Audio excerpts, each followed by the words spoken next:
بسم اللہ الرحمن الرحیم۔ آج کا درد بھرا واقعہ سننے کے بعد آپ کی آنکھوں میں آنسو آ جائیں گے۔ اللہ کے رسول حضرت محمد مصطفیٰ صلی اللہ علیہ وآلہ وسلم بار بار امام حسین علیہ السلام کو بلند کر کے دنیا کو یہ بتاتے کہ یہ حسین مجھ سے ہے اور میں حسین سے ہوں۔ اے لوگو، حسین پہ کوئی مشکل وقت آ جائے اور یہ تم سے مدد طلب کرے تو اس کا ساتھ دینا، کیونکہ یہ جنت کے جوانوں کا سردار ہے، میرا خون ہے، میری اولاد ہے۔ لیکن افسوس، ابھی رسول اللہ صلی اللہ علیہ وآلہ وسلم کی رحلت کو تھوڑا وقت ہی گزرا تھا کہ کربلا کے میدان میں ایک طرف 9 لاکھ کا مجمع تھا تو دوسری طرف وہ حسین جس کو اللہ کے رسول اپنے کاندھوں پر سوار کرتے تھے۔ امام حسین علیہ السلام اپنے نانا کی امت سے بار بار کہتے، کیوں میرا راستہ روکا ہے؟ اے لوگو، پہچانو میں تمہارے نبی کا نواسا ہوں۔ کیوں 3 دن سے میرے بچوں کو پیاسا رکھا ہے؟ کیوں میرے عزیزوں کو شہید کیا ہے؟ بتاؤ، میں نے رسول اللہ صلی اللہ علیہ وآلہ وسلم کی شریعت میں کوئی ترمیم کی ہے؟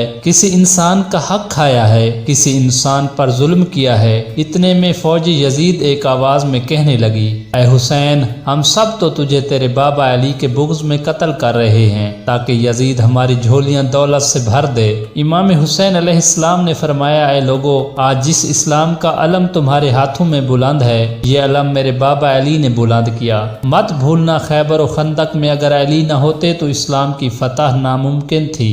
وہ علی جس کی پوری زندگی نے اسلام کی تبلیغ کی، حق کو بلند کیا، رسول اللہ کی حفاظت کی، اور اس علی کو یہ اجر دے رہے ہو۔ اے لوگو، بتاؤ، اللہ کے رسول نے بار بار میرے بابا علی کا ہاتھ بلند کر کے فرمایا تھا، جہاں حق ہوگا وہاں علی ہوگا، جہاں علی ہوگا وہاں حق ہوگا، اور آج علی اور اولاد رسول کو یہ صلہ دے رہے ہو۔ اتنے میں یزید کی فوج کے سپہ سالار نے دیکھا کہ کہیں فوج میں بغاوت نہ ہو جائے۔ اے شمر، کیا دیکھ رہے ہو؟ حملہ کرو۔ بس لاکھوں کی فوج نے جب رسول اللہ کے نواسے پر حملہ کیا تو امام حسین علیہ السلام نے اللہ کا نام لیا اور تلوار کو نکالا۔ تاریخ گواہ ہے، ایک طرف لاکھوں کا مجمع اور ایک طرف 3 دن کا بھوکا پیاسا حسین ابن علی ہے۔ زمین پہ اس طرح کی جنگ پہلے کبھی نہیں دیکھی تھی کہ تنہا انسان لاکھوں کے مجمع کو اس طرح سے پار کر رہا ہے کہ فوج اشکیا واپس پلٹ کے بھاگنے لگی۔ امام حسین علیہ السلام فوج یزید سے مخاطب ہو کر فرماتے ہیں،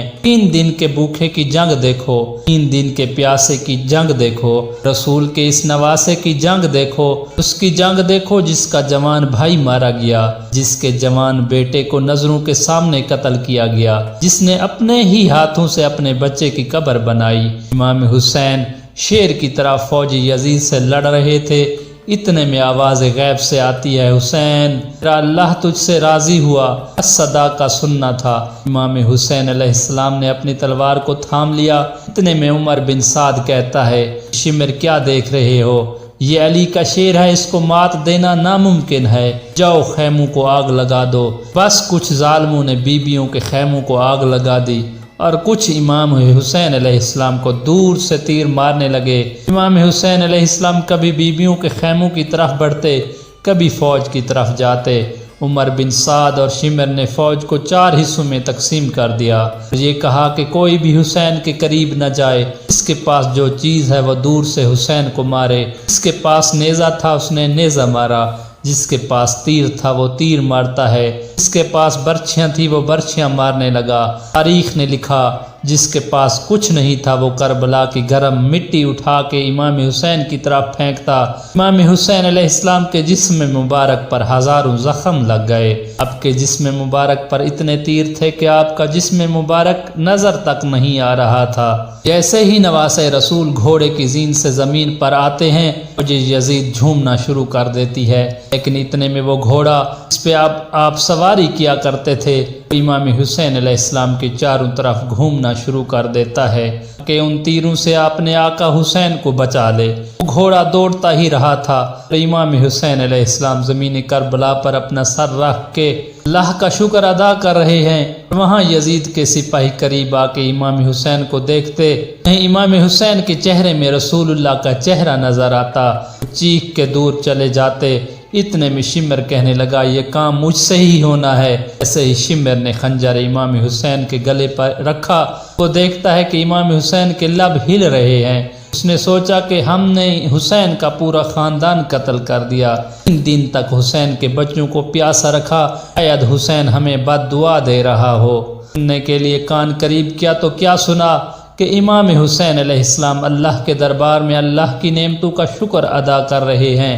یا اللہ، شکر ہے کہ اس عظیم امتحان کے لیے تو نے اس حسین کو چنا۔ اتنے میں امام حسین نے آنکھیں کھولی، شمر سے کہا، اے شمر، کیا تو نہیں جانتا کہ میں رسول اللہ کا نواسا ہوں، جنت کا سردار ہوں یہ جرم ہوں؟ شمر نے کہا، ہاں مجھے معلوم ہے۔ پھر آپ نے فرمایا، تو کیوں قتل کر رہے ہو؟ میں نے کہا، یزید میری جھولی دنیاوی دولت سے بھر دے گا۔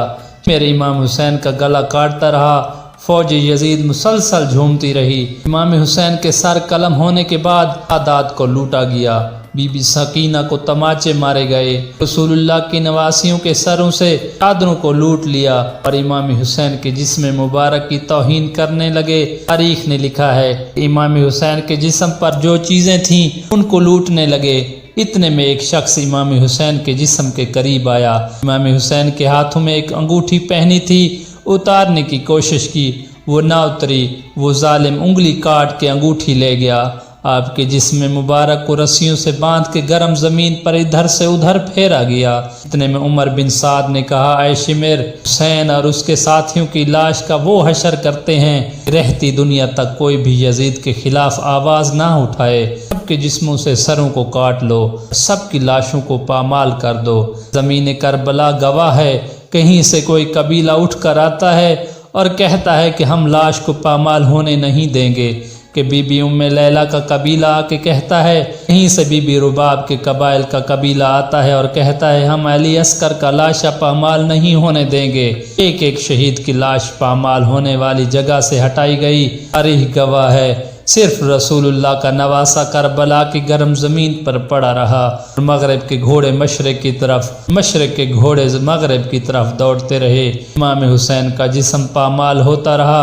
امام جعفر صادق علیہ السلام فرماتے ہیں، میرا سلام ہو میرے اس غریب دادا پر، اس کی لاش کو اس طرح سے پامال کیا گیا، ان کی دائیں پسلیاں بائیں پسلیوں کی طرف چلی گئیں اور بائیں پسلیاں دائیں پسلیوں کی طرف چلی گئیں، ان کا سینہ اور پشت ایک ساتھ ہو گیا۔ سلام ہو میرا دادا حسین پر، ان کے جسم مبارک کے ٹکڑوں کو زمین کربلا پر بکھیرا گیا۔ امید کرتے ہیں کہ آپ کو ہماری آج کی ویڈیو ضرور پسند آئی ہوگی۔ ہمارے چینل پر اس طرح کی معلوماتی ویڈیوز اپلوڈ کیے جاتے ہیں۔ اگر آپ کو اس ویڈیو سے معلومات ملی ہو تو چینل کو ضرور سبسکرائب کریں۔